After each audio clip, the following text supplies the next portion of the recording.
तो class 9th के सभी विद्यार्थियों लो जी, यहाँ पर आज मैं आपको बेसिक के लिए एक पेपर सोल्व कराने जा रहा हूँ। यहाँ पर देखते हैं इसको अपन। ठीक है, निम्नलिखित कौन में से कौन सी आपकी अपरिमेय संख्या है? तो ये बा ऑप्शन राइट है। एक घात वाले बहुपद को अपन क्या कहते हैं? रेखिक बहुपद कहते हैं। समान आकार एवं समान आकृतियाँ होती है तो सर्वांग सम। अर्धगोले का जो आयतन होता है उसका सूत्र देख सकते हैं आपके सामने, मैंने सभी के सूत्र लिख दिए। तो अर्धगोले का आयतन का सूत्र तो ये है 2/3 पाई आर क्यूब। यदि 2x-3 बरा इक्वल टू 5 है तो x का मान कितना होगा? 4 हो जाएगा। बहुपद में आपका यह माइनस का 1 हो जाएगा। यहाँ से अपन देखते हैं तो यहाँ पर देखिए बी ऑप्शन राइट रहने वाला है। ये दूसरे के लिए आपका देख लिए डी है, तीसरे के लिए सी, चौथा जो जाएगा 2/3 पाई आर क्यूब, पाँचवें का जाएगा 4, और यहाँ से आपका इस टाइप से ये आने वाला है। यदि हम रिक्त स्थानों की बात करें तो पहले में आपका परिमेय संख्या भर देना, दूसरे में आपका वाई निर्देशांक का जाएगा क्योंकि एक अक्ष की लंबवत दूरी वाई निर्देशांक या कोटि, और 3 या 3 से अधिक बिंदु एक ही सरल रेखा में है तो ये सब बोल रहा है कि एक ही रेखा है ये, और यहाँ पर 3 बिंदु को अपन कहेंगे संरेख बिंदु। चलिए आगे बढ़ते हैं। जहाँ पर अपन देखते हैं वहाँ चतुर्भुज जिसके विकर्ण परस्पर समद्विभाजित करे, वहाँ चतुर्भुज जिसके विकर्ण परस्पर क्या करे? समद्विभाजित करे, वो कहलाता है आपका सम चतुर्भुज।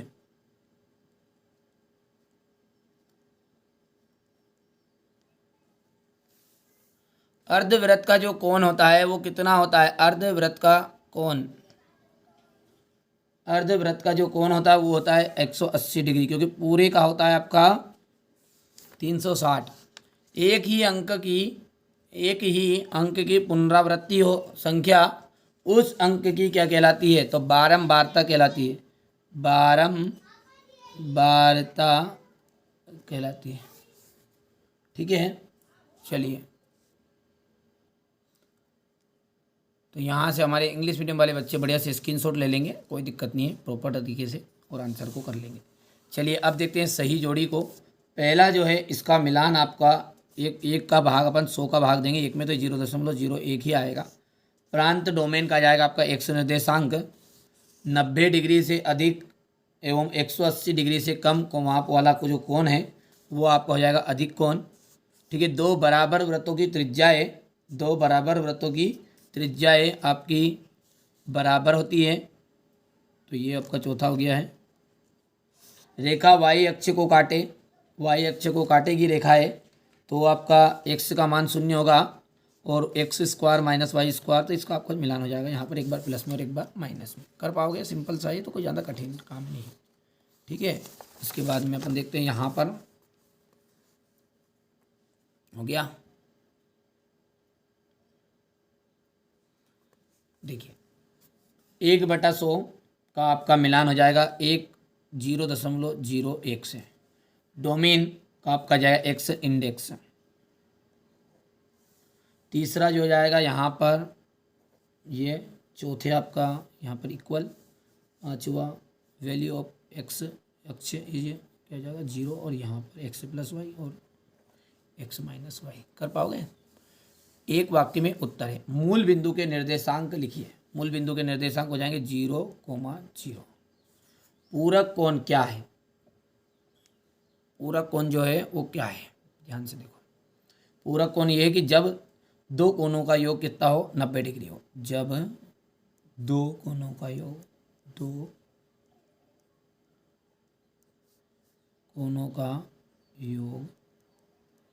कितना हो? 90 डिग्री हो, उसे अपन पूरक कोण कहते हैं। चार रेखाखंडों से निर्मित आकृति को क्या कहते हैं? तो चार रेखाखंड से निर्मित आकृति को अपन कहते हैं चतुर्भुज। क्या कहते हैं? चतुर्भुज। किसी विषमबाहु त्रिभुज का परिमाप ज्ञात करने संबंधी सूत्र लिखिए। कोई भी विषमबाहु त्रिभुज है उसका परिमाप ज्ञात करने के लिए सूत्र क्या है हमारा? S = A + B + C/2 हो जाएगा। थोड़ा सा छोटा कर दूँ ताकि नज़र आ जाएगा सारी चीज़ें, कोई दिक्कत थोड़ी। ये आपका हो गया। कर पाओगे? अक्षों के प्रतिच्छेदन बिंदु को अपन कहते हैं मूल बिंदु। याद रखना है, अक्ष का प्रतिच्छेदन बिंदु को कहते थे मूल बिंदु। और एक ऐसा बहुपद क्या कहलाता है जिसमें केवल एक पद हो? तो एक पद वाले को अपन कहते हैं एक पदी बहुपद। या भी जोड़ सकते हैं, कोई दिक्कत नहीं, और ऐसा भी लिख सकते हैं एक पदी बहुपद। चलिए अब आपका इंग्लिश मीडियम वाले बच्चों का रहेगा। ठीक है भैया, ये आपको देख लीजिए इस तरह का रहेगा। चलिए आगे देखते हैं। ये आपका क्वेश्चन नंबर 5 जो है सत्य सत्य है, जो कि कुछ इस तरह के रहेंगे आपके। ये देख सकते हैं, ये थोड़ा सा अपन बड़ा कर देते हैं, कोई दिक्कत नहीं है इसको। ये हो गया। एक अक्ष का समीकरण x बराबरी पे 0 होता है। ठीक है, एक अक्ष का जो समीकरण है x बराबरी पे 0 होता है, तो ये हो गया आपका असत्य,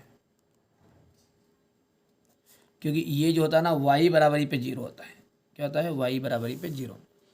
समपूरक कोणों का योग 90 डिग्री होता है। समपूरक कोणों का योग जो होता है 180 डिग्री होता है। कितना होता है?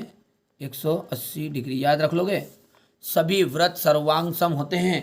तो सभी व्रत जो होते हैं ना सर्वांग सम नहीं होते, सभी व्रत एक तरह के समरूप होते हैं। तो ये असत्य अगर लिख दूंगा यहाँ पर भी, और इसका सही आंसर कोई पूछ ले तो सभी व्रत कैसे होते हैं?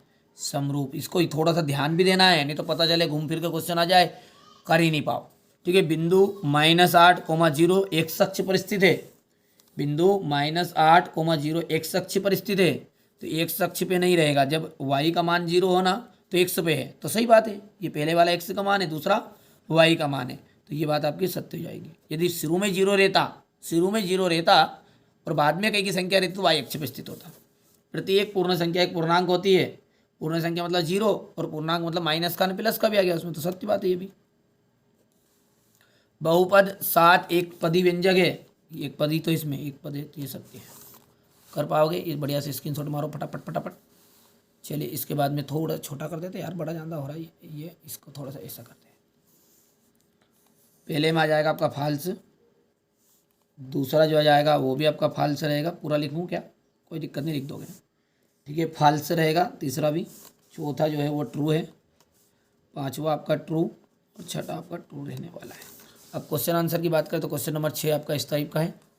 1 और 2 के बीच की 6 परिमेय संख्या याद करनी है आपको। यहाँ पर देखिए दशमलव प्रसार बताना है। क्वेश्चन नंबर 7 हो गया है, ये इसका अथवा है। क्वेश्चन नंबर 8, क्वेश्चन नंबर 9 ये इसका अथवा हो जाएगा। या ये आपका यहाँ से देखो हो गया। क्वेश्चन नंबर 11 ये रहेगा आपका। क्वेश्चन नंबर 12 ये रहा। क्वेश्चन नंबर 13, 14, क्वेश्चन नंबर 15, समानता चतुर्भुज की कोई 2 या 3 गुण लिखिए। ये क्वेश्चन नंबर 16 हो जाएगा आपका। क्वेश्चन नंबर 17 ये इसका हुआ। 18 ठीक है। ये क्वेश्चन नंबर 19 हो गया। क्वेश्चन नंबर 19 के बाद में ये अथवा रहेगा आपका। हो गया इतना।